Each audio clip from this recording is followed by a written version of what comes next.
All right, troop 10, hut! Forward march! Do something! Welcome to Fort Irving.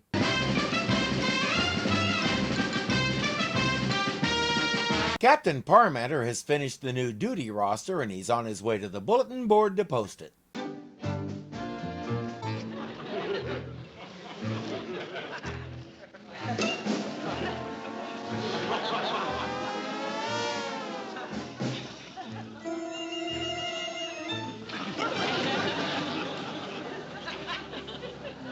Against all odds, he gets there. Now, if he can nail it up without hitting his thumb again.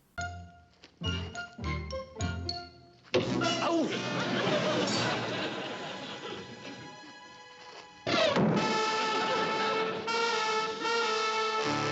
The note says this is your first warning. Flaming arrow is coming. A second warning follows almost immediately. Arrows mean Indians, so he, O'Rourke, and Agarn will head to the Hekawi camp and see if Wild Eagle knows anything about this. Whoever did it, Captain Parmenter intends to hold them responsible for the hole in that duty roster. Chief, this morning, I was nailing up the duty roster, see, like this. You not hit them again. No. I dropped a nail, see? Then all of a sudden, whoop. I dropped a nail, and then that happened, and... Flaming Arrow is the name of an Indian? Him ancient chieftain, noblest of all Hekawis. Noble old chief must be coming down from mountain.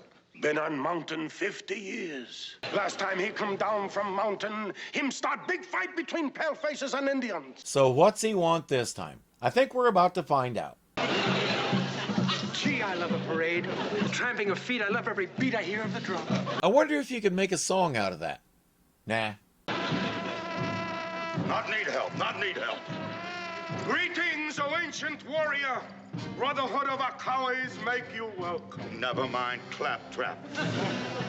Who's strange? He's trying to disguise it because he's supposed to be impossibly old, but you can't miss Phil Harris's voice.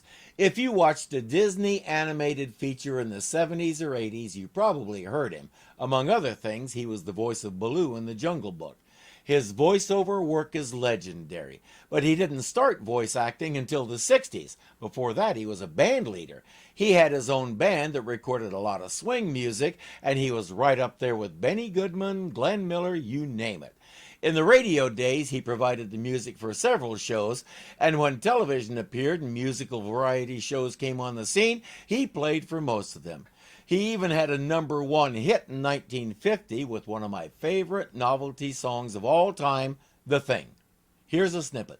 But this is what he hollered at me as I walked in his shop. Oh, get out of here with that. Before I call a cop. Oh, get out of here with that.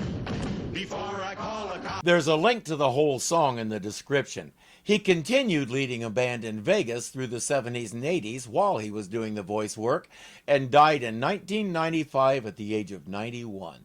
His life gives the impression of a man who loved music and loved to laugh.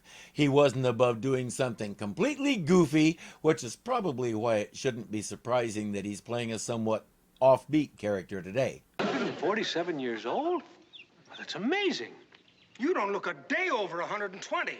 Abraham Lincoln say same thing. Only then, me was 120. Oh, yeah, well, you must have known a lot of famous men.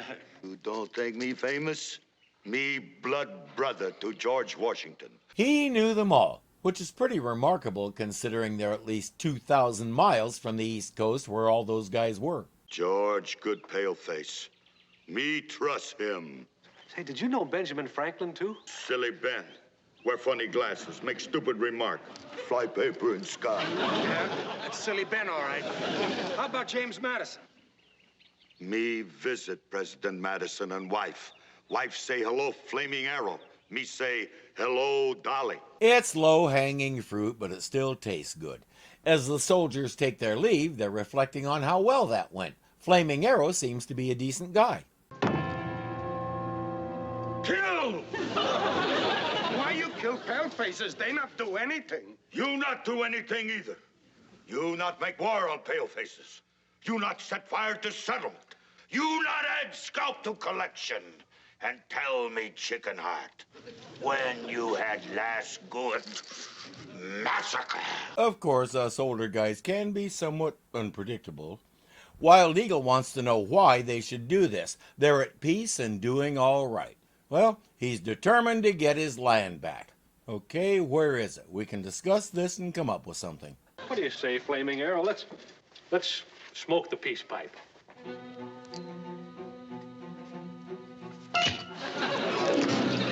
That for peace pipe. Well,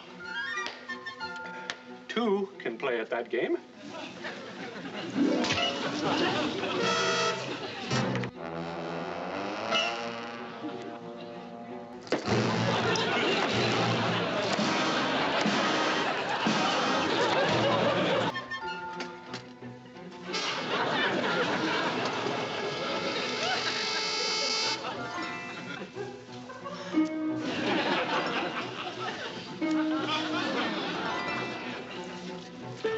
Now that we got that out of our systems, where is this land you want? Whole United States back. Okay, that may be a little above the captain's pay grade. Oh, United States. Starting with Fort Courage. If you want your land back, why didn't you just say we built a fort on it? Over the next few days, the soldiers are trying to get in shape to fight if they have to, while Flaming Arrow is whipping up the Hekawis and calling for an attack on the fort first thing in the morning. And a one, and a two.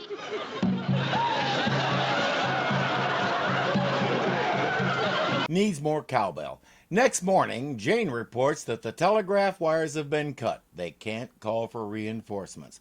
All the townspeople have been brought into the fort for safety, and just in time.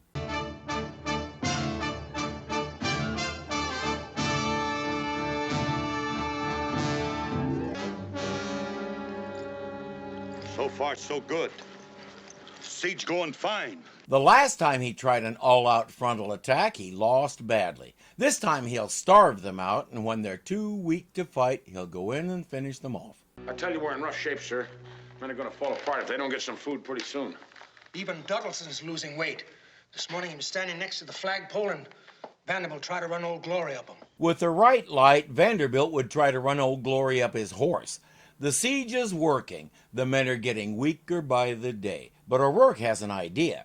Flaming Arrow said he trusted George Washington. So let's have old George talk to him.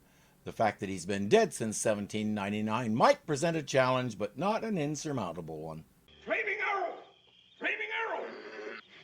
Flaming Arrow! Who there? George! George who? George. Washington. Yes, my old comrade in arms. Why are you so surprised to see me?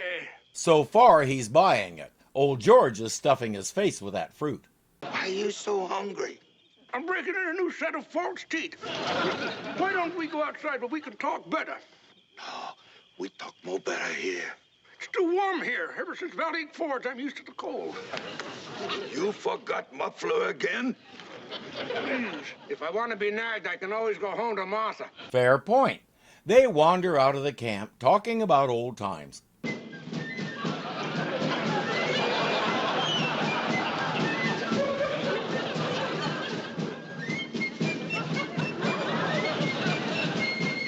Listen, George, they're playing our song.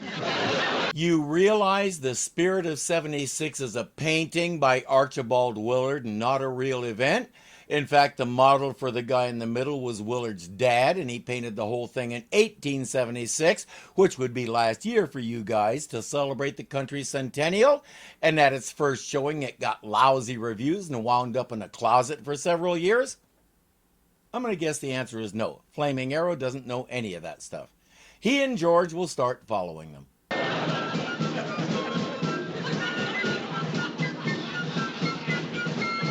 And we're not allowed to ask how Captain Parmenter got two-part harmony out of one fife. Military secret, you know. My name is Captain Parmenter, ma'am. May I be of assistance? Where Flaming Arrow? Me come to take him back to mountain. Oh, he's right here, ma'am. I'll get him for you. That Flaming Arrow. Every time I let him out of teepee, same thing happen. Cause trouble. Make what? Why he not like other husbands? Sit on couch, drink beer, demand sandwich. Pass away. Not happen again. No get chance happen again. Me take you back to mountain. Me can't leave now. Me prisoner. Oh, that's all right. We'll let you go home with your wife. She not my wife. She my mother. Some mothers never let go. Well, you know, she might be a little more inclined to let go if you'd find a nice girl, get married, and give her some grandchildren while she's still young enough to enjoy them. If you're enjoying this, be sure to click the thumbs up button to show you like it. If you're not subscribed yet, punch me in the face right here and get it done. And don't forget that you can become a patron and help keep this kitty fed. The link is below. Until next time.